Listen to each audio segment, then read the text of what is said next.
Silakan duduk Bapak Ibu dalam Tuhan, Shalom semua. Bagaimana kabarnya Bapak Ibu? Saya berharap semua dalam keadaan baik dan sehat, amin. Ya, Bapak Ibu siap belajar firman Tuhan pada pagi hari ini? Ya, kalau Bapak Ibu suka judul firman Tuhan, saya berikan judul God-centered atau hidup yang berpusat kepada Tuhan Bapak Ibu. Kita akan langsung buka Alkitab kita Bapak Ibu di dalam Mika 2 ayat yang 12 sampai dengan ayat yang ke-13. Nah Bapak Ibu saudaraku terkasih dalam Tuhan, Bapak Ibu percaya hari-hari ke depan keadaan gak akan lebih baik Bapak Ibu. Keadaan akan tambah susah. Bapak Ibu percaya gak itu? Bapak Ibu nanti buka Alkitab aja dalam 2 Timotius yang pertama, bahwa hari terakhir akan datang masa yang sukar Bapak Ibu. Ya. Jadi percayalah bahwa masa yang sukar itu pasti akan datang Bapak Ibu. Tapi percayalah Bapak Ibu, yang paling penting bukan situasi dan kondisi apanya Bapak Ibu. Tetapi ketika kita berjalan bersama dengan siapanya, nah ini penting Bapak Ibu ya. Kita akan menjadi umat yang lebih daripada pemenang. Nah Bapak Ibu saudaraku terkasih dalam Tuhan, Mika 2 ayat yang ke-12 sampai dengan ayat yang ke-13. Apa kata firman Tuhan buat setiap kita? Alkitab katakan begini, dengan sungguh-sungguh aku akan mengumpulkan engkau seluruhnya hai Yakub. Dengan sungguh-sungguh aku akan menghimpunkan sisa orang Israel. Aku akan menyatukannya seperti kambing domba dalam kandang. Seperti kawanan binatang di tengah-tengah padangnya. Sehingga ramai dengan manusia. Ayat yang ke-13 kita baca sama-sama, 1, 2, 3. Mereka akan menerobos dan berjalan melewati pintu gerbang dan akan keluar dari situ. Raja mereka akan berjalan terus di depan mereka. Tuhan sendiri di kepala barisan mereka. Bapak Ibu, inilah adalah janji Tuhan yang diberikan kepada seorang nabi bernama Nabi Mika Bapak Ibu. Jadi siapakah Nabi Mika ini Bapak Ibu? Nabi Mika ini adalah nabi kecil dalam perjanjian lama. Dia hidup satu zaman dengan Yesaya Bapak Ibu ya. Tapi Nabi Yesaya dia melayani di istana, jadi dia melayani sebagai nabi di istana. Sedangkan Nabi Mika ini melayani rakyat jelata Bapak Ibu. Jadi ini firman Tuhan datang kepada mereka. Karena kerajaan Yehuda kemudian mereka gagal menjadikan Tuhan sebagai pusat dalam kehidupan mereka. Mereka beralih jadi penyembah-penyembah berhala Bapak Ibu.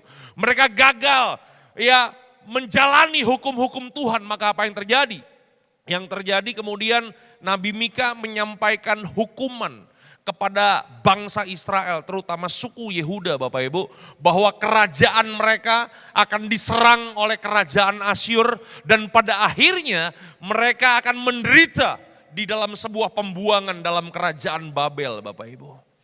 Ya, jadi Bapak Ibu saudaraku terkasih dalam Tuhan, kalau kita hidup tidak sesuai dengan Tuhan di dalam perjanjian lama itu Bapak Ibu, kita akan mendapatkan hukuman.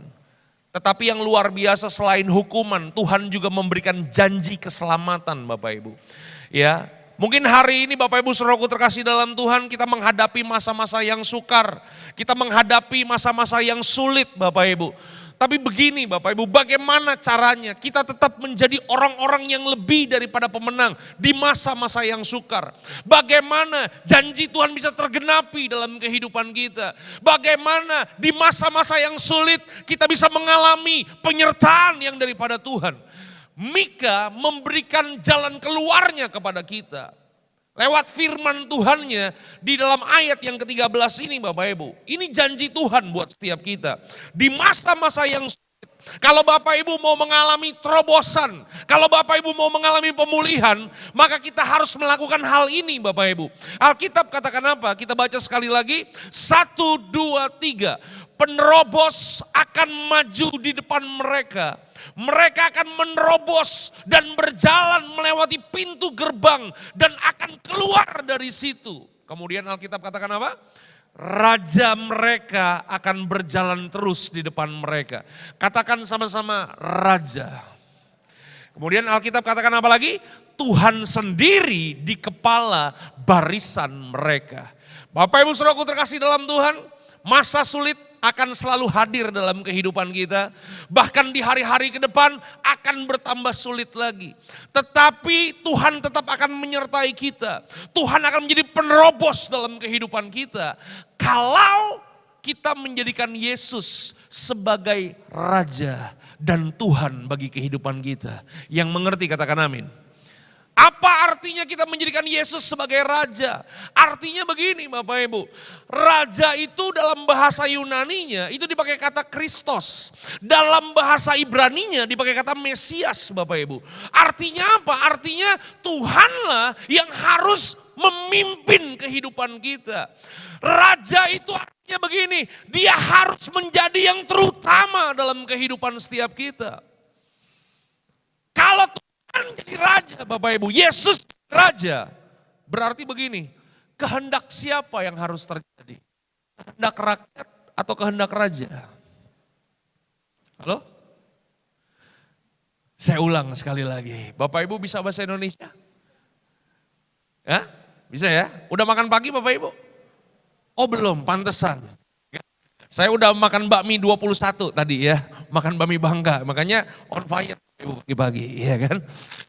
Sekali lagi, kalau Yesus harus jadi Raja dalam kehidupan kita, berarti begini, kehendak siapa yang harus terjadi? Kehendak saudara atau kehendak Raja? Kehendak Raja yang harus terjadi. Kalau kehendak rakyat, itu bukan kerajaan Bapak Ibu, itu demokrasi namanya. Yang setuju katakan amin. Makanya kan di negara kita kan negara demokrasi Bapak Ibu, betul gak sih? Ada peraturan-peraturan yang tidak sesuai dengan kehendak rakyat, langsung demo Bapak Ibu. Beda ya. Yesus datang ke dalam dunia ini Bapak Ibu, itu membawa kerajaan Allah. Makanya kalau Bapak Ibu baca firman Tuhan, setiap kali Yesus khotbah atau dia sedang mengajar, tema khotbahnya cuma satu. Bertobatlah sebab kerajaan Allah sudah dekat Bapak Ibu. Tuhan mau jadi Raja dalam kehidupan kita. Tuhan mau supaya begini, hidup saudara dipimpin oleh Dia Bapak Ibu. Nah masalahnya apa Bapak Ibu? Masalahnya ada begitu banyak orang senang ditolong Tuhan, tapi mereka gak mau dipimpin sama Tuhan. Itu masalahnya Bapak Ibu. Kegagalan bangsa Israel Bapak Ibu. Kegagalan manusia pertama. Itu kegagalannya di mana? Mereka gagal menjadikan Tuhan sebagai Raja mereka. Karena apa? Karena itu. Mereka gak mau dipimpin sama Tuhan.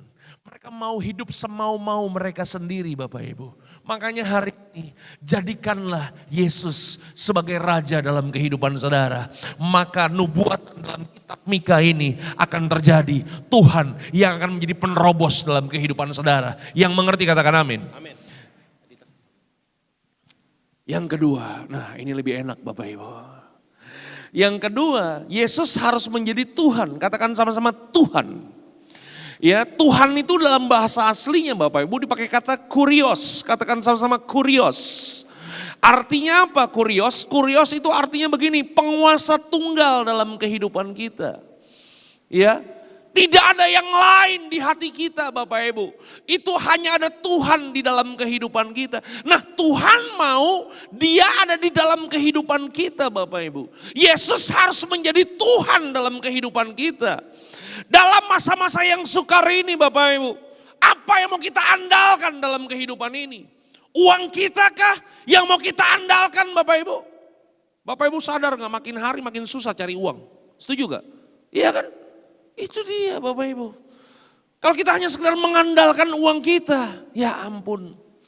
Saya pernah nonton satu film Bapak Ibu. Jadi ini film drama ya Bapak Ibu ya. Ada orang yang kaya, punya duit yang banyak, pengusaha sukses Bapak Ibu. Kemungkinan kekayaannya itu 7 turunan gak habis-habis Bapak Ibu. Ini orang luar biasa. Tapi orang kaya ini kemudian kena sakit kronis Bapak Ibu. Ya, dan dokter memvonis hidupnya bahwa hidupnya itu tinggal beberapa bulan lagi Bapak Ibu. Kemudian orang kaya ini berkata kepada dokter tersebut, dokter saya akan berikan berapa aja uang yang dokter mau. Asalkan saya masih bisa hidup, masih bisa lanjutkan hidup kembali. Bapak Ibu tahu dokternya ngomong apa? Uang Bapak sampai nggak habis 10 turunan pun saya nggak akan pernah bisa memberikan kelanjutan hidup buat Bapak.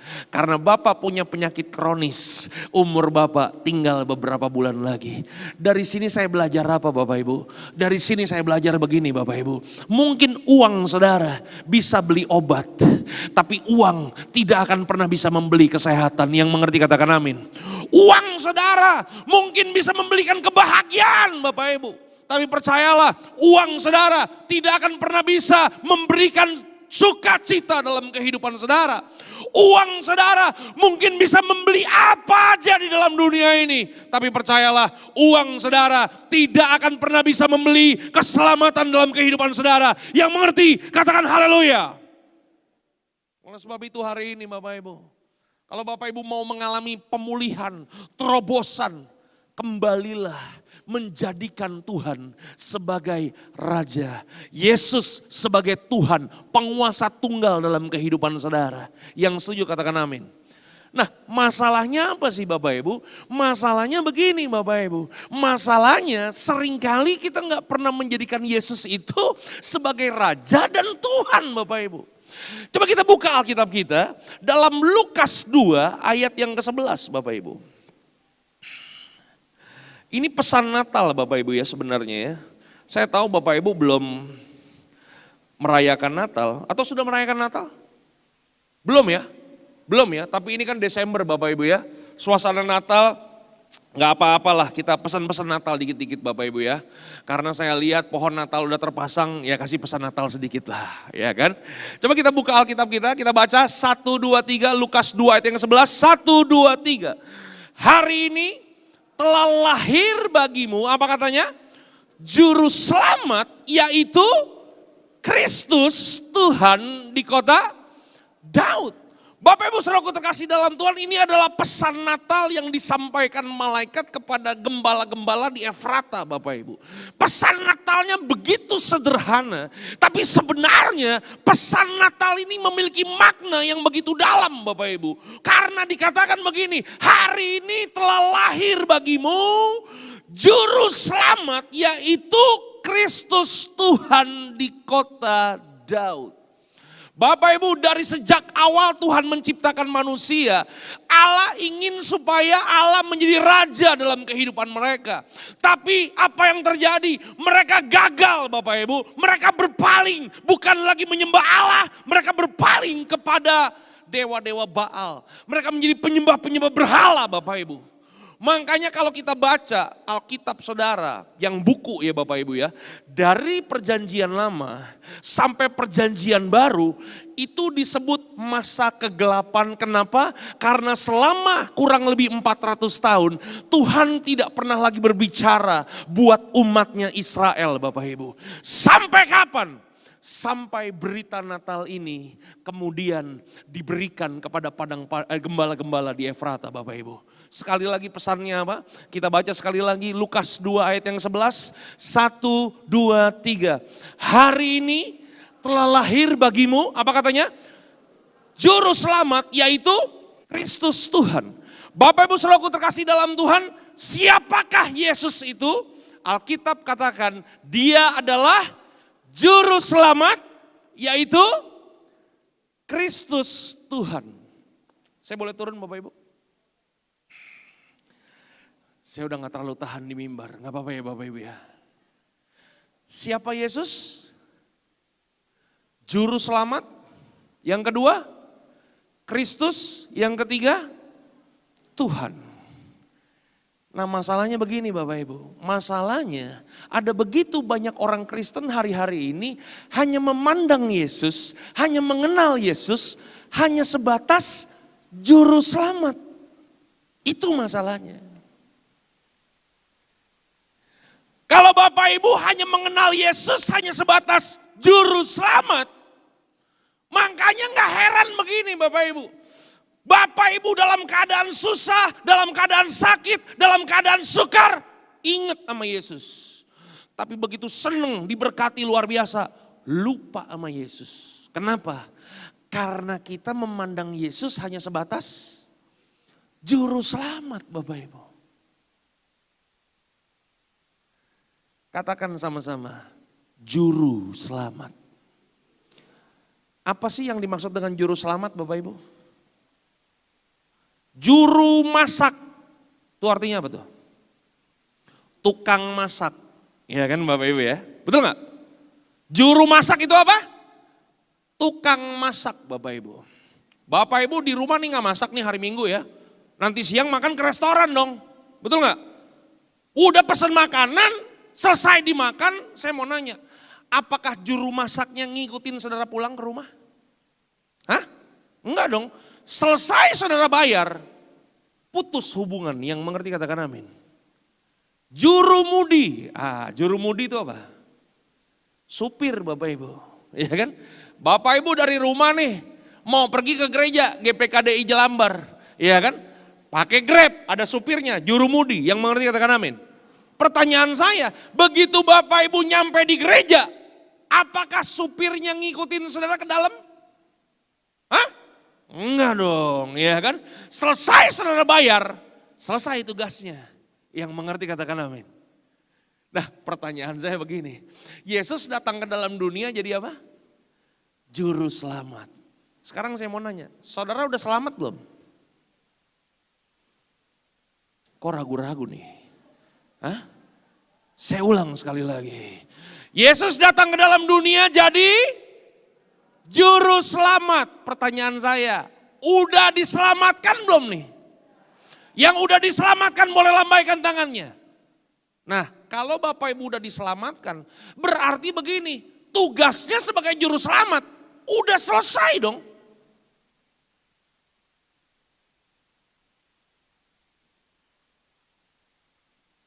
Nggak ada amin nih. Saya ulang gak apa-apa ya kan.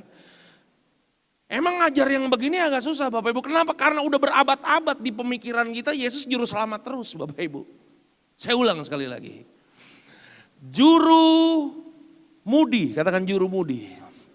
Siapa juru mudi? Supir. Saudara dari rumah mau ke gereja, pakai Grab, pakai supir kan? Begitu saudara sampai di gereja, begitu saudara bayar supirnya, apakah supirnya ngikutin saudara masuk ke dalam gereja? Selesai saudara bayar, udah selesai tugasnya dong, dia pulang dong, betul gak? Yesus datang ke dalam dunia jadi juru selamat. Pertanyaan saya, Bapak Ibu udah diselamatkan belum? Yakin udah diselamatkan? Coba lihat samping kanan samping kiri, lihat wajahnya, sekalipun pakai masker, lihat. Iya, lu udah diselamatkan, iya kan? Nah kalau Bapak Ibu udah diselamatkan berarti begini, udah selesai dong tugasnya. Hah? Betul gak? Juru selamatnya itu udah selesai Pak. Tapi Kristus dan Tuhannya itu belum selesai. Betul gak? Makanya hari ini begini Bapak Ibu, biar di Natal kali ini Tuhan bukan hanya sekedar jadi juru selamat lagi dalam kehidupan saudara. Kenapa? Karena dia sudah menyelamatkan kehidupan saudara. Tapi hari ini pandanglah Yesus sebagai Kristus, sebagai Raja yang diurapi, yang mau memimpin kehidupan saudara, yang ingin menerobos bersama-sama dengan saudara, yang ingin memulihkan kehidupan saudara. Saudara hari ini harus memandang Yesus sebagai Tuhan, penguasa tunggal dalam kehidupan saudara. Bukan yang lain. Yang mengerti katakan haleluya. Itu dia Bapak Ibu. Halo. Nah jangan sampai hidup kita bergeser Bapak Ibu. Jangan sampai apapun yang ada di dalam dunia ini menggeser tempat Yesus dalam kehidupan kita Bapak Ibu. Kenapa? Karena godaan-godaan duniawi, godaan-godaan kedagingan begitu kuat di luar sana Bapak Ibu. Itu sebabnya kenapa Bapak Ibu harus beribadah di gereja. Itu sebabnya kenapa Bapak Ibu harus ikut kompak, ikut komit. Harus punya iman yang teguh, mau dibentuk, digerakkan oleh visi. Itu dia Bapak Ibu. Supaya apa? Supaya hati kita hanya tertuju kepada Yesus dan menjadikan Yesus sebagai Raja dan Tuhan dalam kehidupan kita. Amin. Jangan kita ngomong begini, Pak Pendeta saya mah kuat Pak. Tenang Pak, percayalah dengan saya. Hati saya gak akan bergeser Pak. Kalau ada orang yang ngomong kayak begitu Bapak Ibu, saya cuma mau kasih tahu, itu omong kosong aja Bapak Ibu. Setuju gak? Bapak Ibu pernah tahu nggak ada seorang raja Israel yang terkenal bernama Raja Salomo? Tahu siapa Salomo? Salomo ini raja hebat Bapak Ibu. Kenapa? Karena di zaman bapaknya Daud, Israel itu menjadi besar Bapak Ibu. Tetapi nggak pernah dibangun Bapak Ibu. Ya, kerajaannya menjadi luas tapi nggak pernah dibangun. Nah, yang membangun Israel itu siapa? Namanya Raja Salomo Bapak Ibu. Ini bapak pembangunannya Israel. Bapak pembangunan Israel siapa namanya? Salomo Bapak Ibu. Dia bangun bait Allah, dia bangun semuanya. Ini bapak yang luar biasa. Bahkan Raja Salomo, dia punya hikmat yang luar biasa Bapak Ibu. Ada masalah-masalah yang paling sulit dalam kerajaannya, bisa dia pecahkan. Kenapa? Karena dia punya hikmat yang luar biasa Bapak Ibu. Ini orang hebat gak? Hah? Hebat gak Bapak Ibu? Tapi Bapak Ibu pelajari Alkitab. Di akhir kehidupan Salomo, Salomo menjadi seorang penyembah berhala dan melakukan apa yang jahat di mata Tuhan. Bahkan setelah eranya Salomo, kerajaan Israel terpecah dua Bapak Ibu. Kerajaan utara dan kerajaan selatan. Dan pada akhirnya mereka akan dihabiskan. Mereka akan dibuang ke Babel Bapak Ibu. Kenapa? Gara-gara Salomo Bapak Ibu. Pertanyaannya, kenapa hatinya Salomo bergeser Bapak Ibu? Bapak Ibu tahu? Kenapa? Apa penyebabnya? Kenapa hatinya bergeser? Karena siapa? Kok diem aja ya? Hah? Karena siapa tante? Hah? Siapa? Hatinya Salomo bergeser karena istri-istrinya itu Bapak Ibu. Istrinya Salomo berapa Bapak Ibu? Berapa? Istrinya 700. Berapa istrinya? 700. Jangan main-main Om sama Salomo. Istrinya berapa Om? 700 Om. Belum cukup istri 700 Om. Tambah lagi gundiknya 300 Om. Total berapa Om? Seceng Om.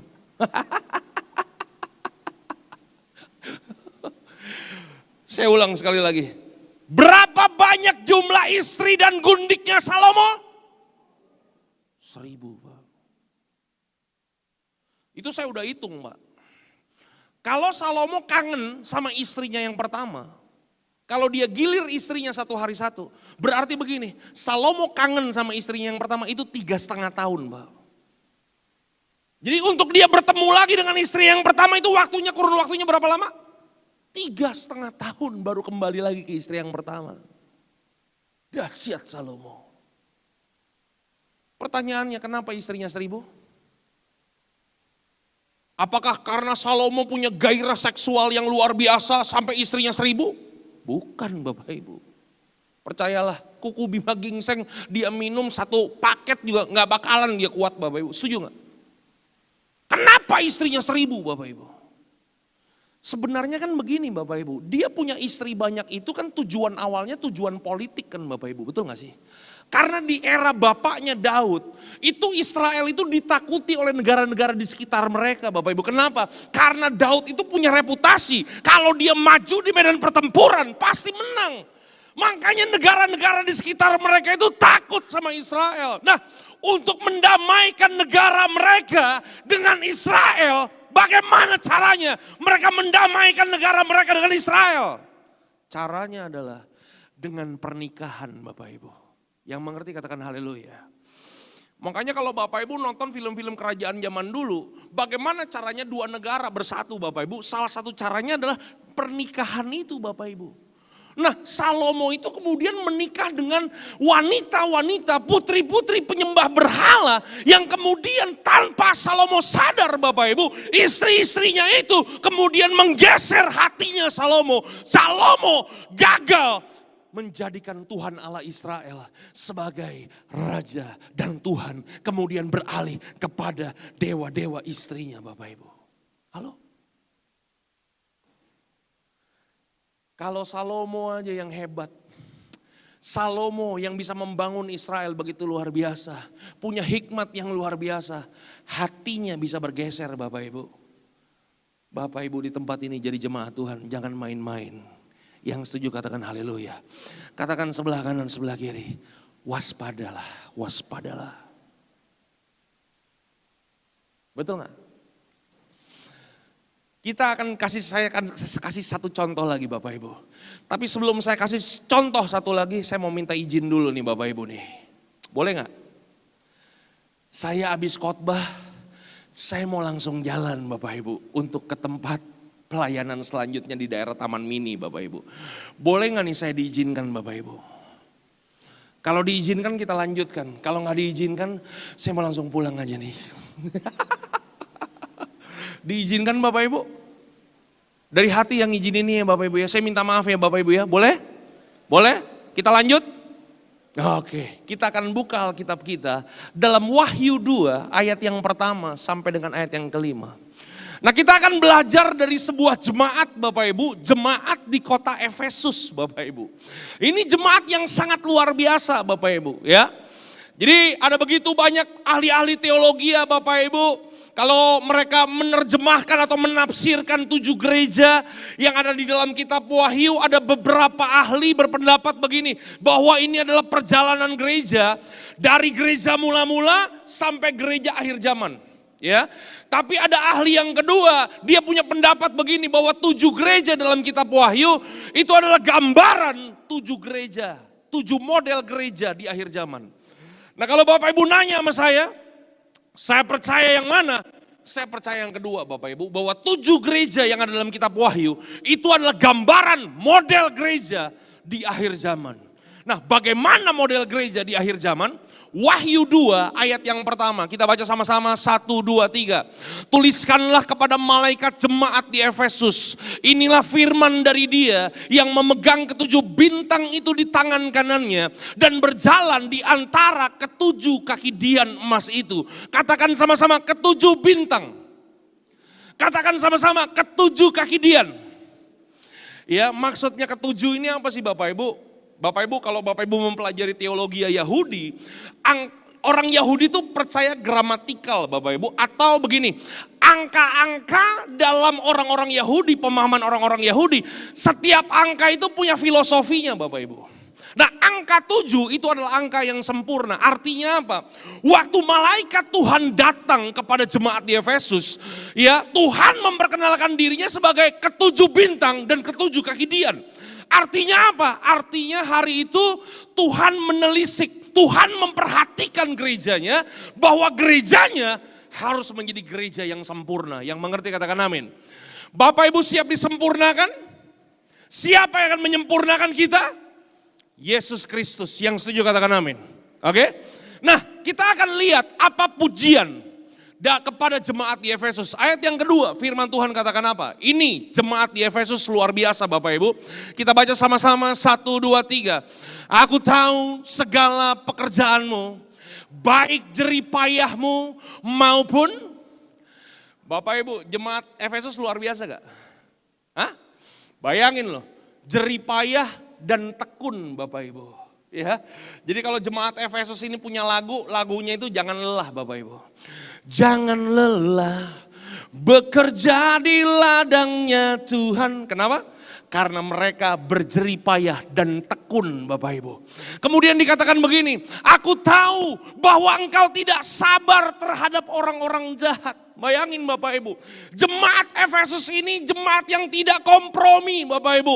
Mereka kalau ngelihat orang jahat, mereka nggak sabar, mereka marah. Berarti mereka punya pemahaman begini, mau hitam, hitam, mau putih-putih, tidak ada abu-abu. Katakan sebelah kanan, sebelah kiri, tidak ada abu-abu. Wah, ini jemaat yang saklek sama dosa Bapak Ibu ya, nggak main-main sama dosa. Tidak ada pelanggaran moral dalam kehidupan mereka. Kemudian apa yang terjadi? Bahwa engkau telah mencobai mereka yang menyebut dirinya rasul. Tetapi yang sebenarnya tidak demikian. Bahwa engkau telah mendapati mereka pendusta. Bayangin Bapak Ibu. Jemaat di Efesus itu berarti punya pemahaman teologi yang begitu dalam. Sehingga dia bisa membedakan mana rasul abal-abal, mana rasul sejati. Halo, keren gak nih jemaat? Hah? Keren gak? Ini jemaat gak gampang dikibulin Bapak Ibu. Beda dengan orang Kristen zaman now. Betul gak? Orang Kristen zaman now, waduh, ada pendeta khotbah salah main amin-amin aja. Beda sama jemaat hari itu Bapak Ibu. Mereka punya pemahaman teologi yang dalam. Keren. Wahyu 2 ayat yang ketiga, apalagi? Alkitab katakan apa? Apakah Tuhan masih berfirman lewat multimedia kita di ayat yang ketiga ini? 1, 2, 3. Dan engkau tetap sabar dan menderita oleh karena namaku. Dan engkau, apa katanya? Tidak mengenal lelah, Oma. Dahsyat. Jemaat di Efesus ini mirip kayak Oma, ya kan? Sekalipun ke gereja pakai tongkat, tapi tidak pernah mengenal lelah. Tetap datang beribadah. Dahsyat jemaat di Efesus. Amin. Ini jemaat luar biasa gak? Berarti begini, mereka masih berapi-api melayani. Kebaktian tuh mereka masih on fire Bapak Ibu. Tetapi Tuhan memberikan teguran kepada jemaat di Efesus. Apakah teguran buat jemaat di Efesus? Wahyu 2 ayat yang keempat firman Tuhan katakan apa? 1, 2, 3, 4, 5, 6, 7, 8, 9, 10. 1, 2, 3. Namun demikian apa katanya? Aku mencela engkau karena engkau telah meninggalkan kasihmu yang semula. Katakan sama-sama, meninggalkan kasihmu yang semula. Dulu Bapak Ibu pemahaman saya meninggalkan kasih yang semula tuh model kayak begini. Dulu waktu lahir baru on fire dia, baca firman Tuhan 10 pasal tiap hari. Bertahun-tahun kemudian jadi melempem, dia meninggalkan kasih yang mula-mula. Dia gak pernah baca firman Tuhan lagi. Dulu pemahaman saya kayak begitu. Ada gak yang pemahamannya sama dengan saya hari ini? Hah? Meninggalkan kasih yang semula tuh dulu pemahaman saya begini. Dulu waktu lahir baru bertobat. Kebaktian jam 8. Jam 6 pagi dia udah di gereja Bapak Ibu. Semangat luar biasa. Kebaktian minggu jam 5, jam 8 pagi sama jam 5 sore. 2 kali kebaktian Bapak Ibu. Yang lain 2 kali kebaktian. Dia 4 kali kebaktian. Dia masukin juga kebaktian sekolah minggu, dia masukin ibadah pemuda, dia juga masukin Bapak Ibu. Saking semangatnya, tapi bertahun-tahun kemudian dia meninggalkan kasih yang mula-mula. Nggak pernah kelihatan lagi batang hidungnya di gereja. Itu kan pemahaman kita tentang meninggalkan kasih yang mula-mula kan kayak begitu Bapak Ibu, betul nggak? Tapi saya mau nanya, jemaat di Efesus, apakah mereka melakukan semua itu Bapak Ibu? Hah? Saya mau nanya, jemaat di Efesus masih semangat nggak kebaktian? Hah? Alkitab katakan mereka berceripaya. Alkitab katakan mereka masih bertekun Bapak Ibu. Mereka tidak mengenal lelah. Mereka mau kebaktian jam berapa aja mereka datang. Betul gak? Berarti begini, meninggalkan kasih yang semula itu tidak ada hubungannya dengan passion Bapak Ibu. Meninggalkan kasih yang semula itu tidak ada hubungannya dengan hasrat. Karena kalau ngomongin passion dan hasrat, jemaat di Efesus, mereka masih punya passion, mereka masih punya hasrat. Berarti begini, apa yang dimaksud dengan meninggalkan kasih yang mula-mula? Meninggalkan kasih yang mula-mula kita harus pelajari dari siapa yang menulis surat Wahyu ini Bapak Ibu. Kalau Bapak Ibu mempelajari teologi ya Bapak Ibu, tiap penulis Alkitab itu punya ciri khas masing-masing. Paulus waktu dia menulis surat, ciri khasnya apa Bapak Ibu? Ciri khasnya adalah ada begitu banyak budaya Yahudi dan teologi Yahudi dalam tulisan-tulisan Paulus, itu ciri khas tulisan Paulus. Rasul Petrus, tulisannya cirinya apa Bapak Ibu? Surat-surat penderitaan. Jadi kalau kita mau khotbah tentang penderitaan, ambillah 1 Petrus, 2 Petrus. Karena apa? Itu ciri khasnya Petrus. Yang menulis surat Wahyu ini siapa Bapak Ibu? Siapa yang menulis? Namanya Rasul Yohanes Bapak Ibu. Ya. Dan ciri khas Yohanes itu apa? Kasih, betul Bapak. Iya kan? Iya kan? Berarti begini Bapak Ibu, berarti menurut Yohanes, kasih itu ternyata bukan passion, kasih itu bukan hasrat, kasih menurut Yohanes itu adalah sesosok pribadi Bapak Ibu. Makanya waktu dia menuliskan suratnya kepada jemaat di Efesus, engkau telah meninggalkan kasihmu yang semula. Berarti apa? Berarti ternyata begini, jemaat di Efesus, mereka masih melakukan semua program, mereka masih melakukan semua kegiatan. Tapi mereka telah meninggalkan yang penting dalam kekristenan mereka. Yaitu apa? Mereka gagal menjadikan Yesus sebagai pusat dalam semua kegiatan mereka. Halo? Ini ngeri Bapak Ibu. Halo? Betul gak? Oleh sebab itu hari ini Bapak Ibu, ketika kita datang beribadah ke tempat ini, tujuan kita harus jelas Bapak Ibu. Kita datang ke tempat ini karena kita tahu bahwa Yesus yang kita sembah harus jadi Raja, harus jadi Tuhan, harus jadi pusat dalam kehidupan kita. Jangan sampai kita jadi jemaat di Efesus Bapak Ibu. Makanya akibatnya apa? Karena mereka telah meninggalkan kasih yang semula. Karena mereka telah meninggalkan Yesus menjadi pusat dalam kehidupan mereka. Wahyu 2 ayat yang kelima, firman Tuhan katakan begini. Kita baca sama-sama. 1, 2, 3. Sebab itu ingatlah, apa katanya? Ulang, 1, 2, 3. Sebab itu betapa dalamnya engkau jatuh. Berarti kalau kita tidak menjadikan Yesus sebagai Raja, saudara tidak membiarkan diri saudara dipimpin sama Yesus. Kemudian saudara tidak menjadikan Yesus penguasa tunggal dalam kehidupan saudara. Masih kebaktian sih, masih beribadah sih, tapi gagal menjadikan dia pusat dalam kehidupan kita. Berarti begini, saudara telah jatuh begitu dalam.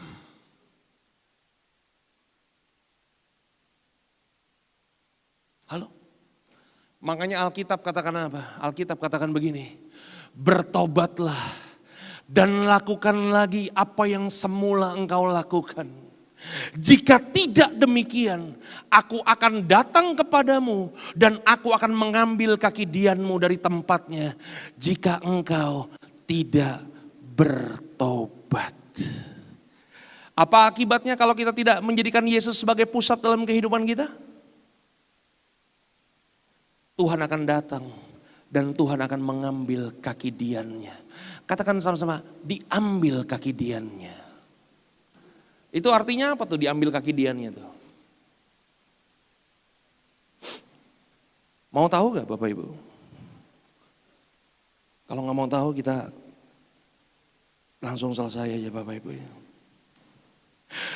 Mau tahu Bapak Ibu apa maksudnya diambil kaki diannya? Kalau Bapak Ibu tahu bait suci Bapak Ibu, bait suci Musa, bait suci Salomo Bapak Ibu, di dalam bait suci itu cuman ada satu benda untuk menerangi bait suci, satu benda penerangan, itu namanya apa? Kaki dian Bapak Ibu. Kalau Tuhan berkata, kalau engkau tidak bertobat, engkau tidak menjadikan Yesus sebagai Kristus dan Tuhan, engkau hanya sekedar ngomong doang, Tuhan, Yesus, engkau adalah Tuhan Yesus Kristus. Kalau kita cuma sekedar di bibir tanpa kita dikuasai oleh Tuhan, maka begini Bapak Ibu, kaki dian akan diambil, maka apa yang terjadi? Saudara akan kehilangan penyertaan, saudara akan kehilangan pewahyuan, saudara akan menjadi orang Kristen yang kerdil, yang tidak bertumbuh Bapak Ibu. Oleh sebab itu hari ini Bapak Ibu, pesan Tuhan sederhana, hari ini telah lahirmu, telah lahir bagimu Yesus Juru Selamat, Kristus dan Tuhan. Jangan hanya sekedar menjadikan Yesus sebatas Juru Selamat Bapak Ibu. Kalau kita hanya menjadikan Yesus sebagai Juru Selamat, kita susah ingat Tuhan. Kita senang lupa sama Yesus. Tapi hari ini Yesus harus menjadi Raja yang diurapi dan Tuhan dalam kehidupan kita. Tuhan Yesus memberkati Bapak Ibu sampai keturunan ke-7 dan ke-8. Tuhan memberkati. God bless you all. Haleluya. Mari kita mau datang kepada Tuhan Bapak Ibu.